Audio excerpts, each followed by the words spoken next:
Geodermaal ehk maapõuenergia on midagi muud kui maaküte, millest ehk kuulnud olete. Süsteem on põhimõtteliselt sama, aga sügavused hoopis teised. Maapõuenergia puhul räägime sadadest meetritest või isegi kilomeetritest. Maa sügavusest leviva soojuse allikateks on planeedi moodustamisel tekkinud soojuse jääk ning radioaktiivsete elementide lagunemine. Sõnast radioaktiivne element ei tasu ennast hirmutada lasta.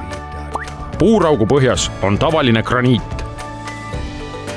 Maapõuenergiat võib julgelt nimetada roheliseks, sest talletunud soojuse vabanemisel ei eraldu kasvuhoonegaase.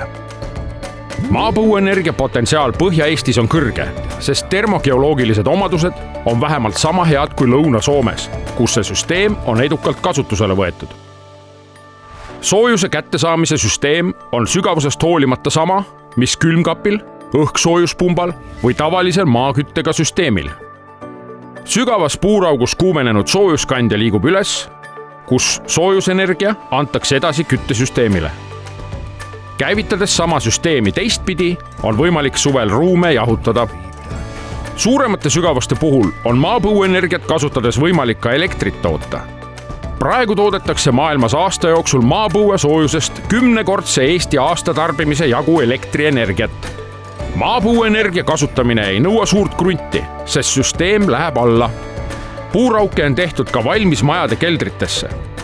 Rootsis on maapõuenergia puurauke juba üle 500 000 ja suure võimsusega soojuspumpasid kasutatakse ka kaugküttevõrkudes. Eestis astume täna esimesi samme. Eesti Geoloogiateenistuse eestvedamisel on alustatud pilootprojektiga, mille lõpptulemusena käivitatakse esimesed maapõuenergia katsejaamad.